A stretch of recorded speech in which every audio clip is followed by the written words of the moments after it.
pagod siya, yakap lang sapat na. Kapag malungkot siya, samahan mo lang siya.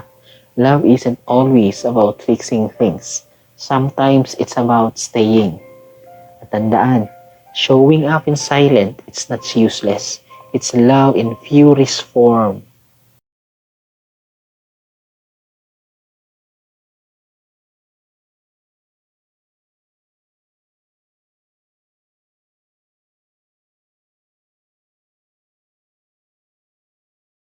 Kayo pa lang kumikiringking na siya. Kayo pa lang may bago na siya. Kayo pa lang nag-uumpisa na sila na kung saan hinihintay niya na magalit ka, maghiwalay kayong dalawa, na ngayon ikaw yung susuko para bakit? May rason siya na iniwan mo siya. Tapos, mas malaya na sila kasi bakit? Tapos na kayong dalawa. So, ang punto ko lang, kadalasan ng mga tao na madaling nakamove on na pagkatapos ng breakup ninyo may bago na sila, hindi lahat, pero kadalasan, kayo pa lang may sila na. Hinintay niya lang na matapos kayong dalawa para maging okay sila. The faster you can admit it, the faster you can fix it. So that more na mas madali mong inadmit na kasalanan mo, the more na mas madali mo siyang ayusin. So if you have problems na ikaw yung mismo ang may kasalanan, nakagawa ka ng kasalanan, please acknowledge. Please tanggapin mo. Kasi pag tinanggap mo, i-acknowledge mo, mas madali mong masusolusyonan yung maling nagawa mo. Hindi mo pinili ang umamin. Napilitan ka lang dahil nahuli ka. Kasi pag nahuli ka na, biglang may sorry. Biglang may paliwanag, biglang pangakong hindi na mauulit pero tanungin mo ang sarili mo. Kung hindi ka nahuli, aamin ka ba? Kasi maraming tao hindi nagsasabi ng totoo dahil may konsensya siya. Umaamin sila dahil wala na silang choice kasi nahuli na, nabisto na, wala nang maitatago. At ang tunay na pagsisisi, tandaan nyo, hindi nagsisimula kapag nahuli ka. Nagsisimula yun kapag pinili mong tumigil kahit walang nakakahuli. Kaya huwag mong tawaging katapatan ng pag-amin kapag wala ka ng choice. Hindi yun honesty, damage control yun. At kung hindi ka nahuli, malamang tuloy pa rin ang panloloko. Kaya lang kapag nahuli na, tanungin mo ang sarili mo.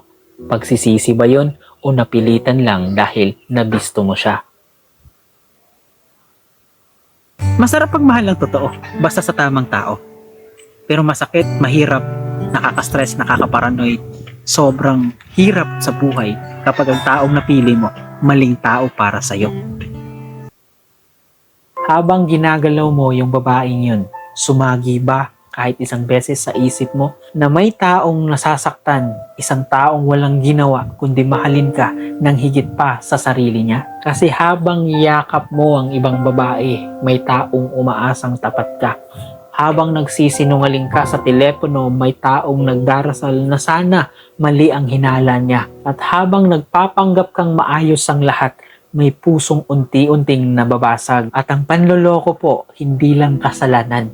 Isa itong malinaw na desisyong ginawa mo kahit alam mong may taong nagtitiwala sa'yo. May taong pinili kang mahalin kahit hindi ka perpekto.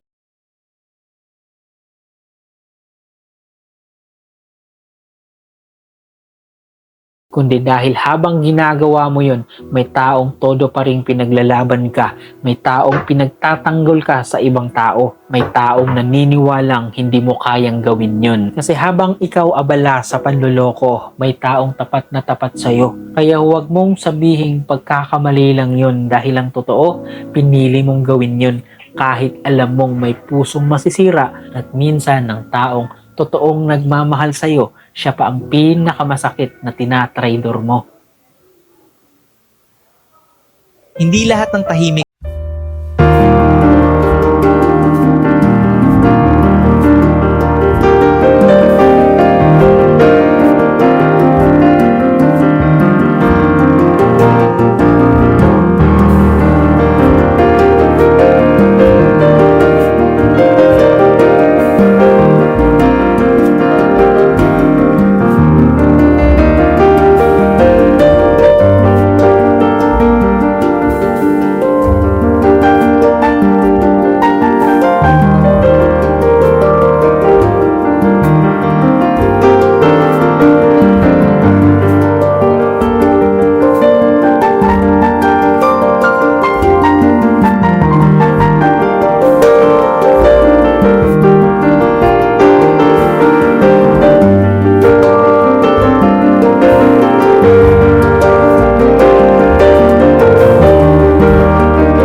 kung lagi niyang binabalik sa'yo ang past na panloloko mo, huwag mo siyang sumbatan. Ikaw kasi ang dahilan kung bakit siya nagka-trauma, kung bakit siya nagkaroon ng overthinking. Kasi maraming lalaki kapag nahuli sa panloloko, magsusorry, magmamakaawa, mangangakong magbabago. Pero kapag pinagdududahan ulit, magagalit. Bakit hindi mo makalimutan? Lagi mo na lang yung binabalik. Napatawan mo na ako, di ba? Uy, real talk lang. Ikaw ang naglagay ng trauma sa isip ng partner mo. Ikaw ang sumira ng tiwala niya. Ikaw ang nagbigay ng dahilan kung bakit siya nag-o-overthink. Kaya huwag kang magtaka kung minsan bumabalik yung sakit. Kasi bakit? Kasalanan mo ang trauma ng panloloko. Hindi nawawala sa isang sorry ha.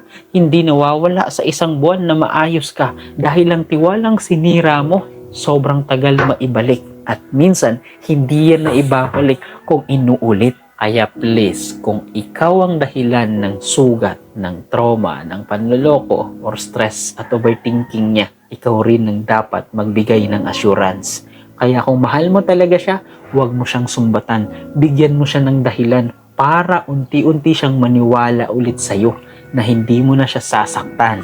Ulitin ko, kung mahal mo talaga siya, huwag mo siyang sumbatan. Bigyan mo siya sa halip ng assurance para unti-unti siyang maniwala ulit na hindi mo na siya sasaktan. Huwag kang magsinungaling sa taong buo ang tiwala sa'yo. Kasi po, hindi po talaga madali magtiwala. Alam nyo yan. At maraming tao ang takot magbukas ng puso. Takot silang magpakatotoo. Takot silang umasa. Kaya kapag may taong nagtiwala sa'yo ng buong buo, ibig sabihin, pinili ka niya kahit may risk na masaktan siya. Alam kong alam nyo na ang tiwala hindi basta-basta ibinibigay. Pinaghihirapan yun at kapag may taong nagbigay sa'yo ng ganitong klaseng tiwala, malaki ang responsibilidad mo dahil isang kasinungalingan lang kayang sirain ang lahat. At ang taong niloloko mo, tandaan mo, hindi lang relasyon ang nawawala, pati kapayapaan ng isip niya, pati tiwala sa sarili niya, pati kakayahan niyang magtiwala sa ibang tao. Hindi mo lang sinisira ang relasyon sinisira mo ang mundo ng taong nagmamahal ng tunay sa'yo. Kaya ang tiwala na nasira, hindi basta-basta na ibabalik. Ulitin ko at tandaan mo to. Ang tiwala na nasira, hindi basta-basta na ibabalik.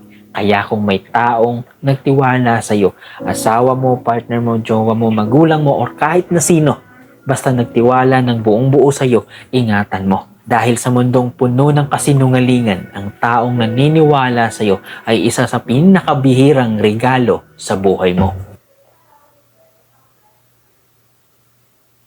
Kasi walang gamot sa trauma ng pagluloko. May proseso lang ang paghilom. At kung hindi ka handang tiisin ang consequence ng ginawa mo, hindi ka dapat nag-cheat in the first place. Kaya kung sinisisi mo siya na bakit parang binabalik-balik niya yung sakit na naramdaman niya nung niloko mo siya, kapag galit siya, kapag na-stress siya, o kapag hindi siya sigurado, tandaan mo, kasalanan mo kung bakit naging ganyan siya. Kasi walang gamot sa trauma ng pagluloko. May proseso lang ang paghilom. Partner niyong isang beses lang maloko, ayaw na nila sa inyo, mag-ingat kayo. Kasi may mga taong tahimik lang, hindi nagwawala, hindi nag-iskandalo, hindi nagmamakaawa. Pero kapag nahuli ka nila, hindi na sila nakikipag-ayos. Isang beses, isang pagkakamali, tapos na. Walang second chance, walang drama, walang habol. Kasi hindi lahat kayang magpatawad at hindi lahat naniniwala na nagkamali lang ako. May mga taong kapag binasag mo ang tiwala, hindi na nila susubukang buuin ulit. Hindi dahil wala silang puso, kundi dahil may respeto sila sa sarili nila. Sanay ka kasi sa taong laging nagbibigay ng chance. Kaya kampante ka, kaya may lakas ka mag-risk, kaya may tapang kang magloko, magtago. Pero pag natapat ka sa taong may standard, dun ka matututo.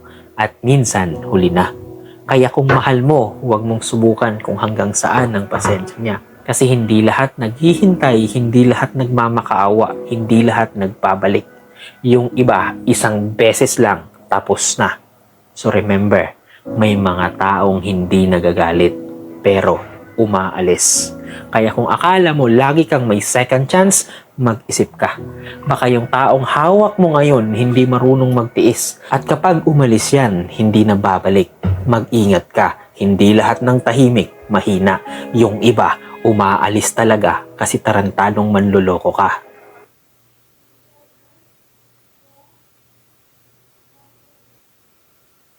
Kung hindi siya gumagawa ng paraan para makita ka, i-chat ka, makausap ka, hindi ka priority. Hindi ka mahalaga. Kasi hindi siya busy sa lahat ng oras. Hindi rin siya walang oras sa buong araw. Bakit? Nakakahanap siya ng oras para sa kaibigan. Nakakahanap siya ng oras sa cellphone. Nakakahanap siya ng oras sa mga bagay na gusto niya. Pero kapag ikaw ang usapan, biglang wala siyang time. Biglang pagod. Biglang maraming dahilan. Ang tao po na gusto kang makita, hahanap ng paraan. Hindi ng dahilan. Hindi kailangan ng perfectong schedule.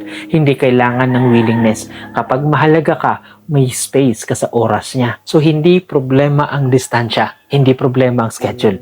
Ang problema kapag hindi ka kasama sa priority list niya.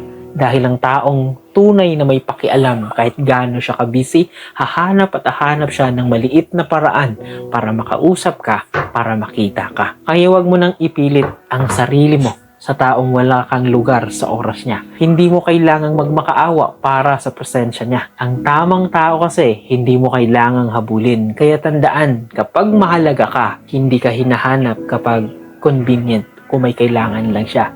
Hinahanap ka kahit na wala siyang kailangan o kahit mahirap na. Kaya kung palaging dahilan ang naririnig mo, puro excuses, huwag ka nang magtanong kung bakit. Kasi malinaw pa sa sikat ng araw ang sagot. Hindi ka priority, hindi ka mahalaga. Pero ang pinakamasakit na malalaman mo, hindi ka mahalaga kasi may priority siyang iba.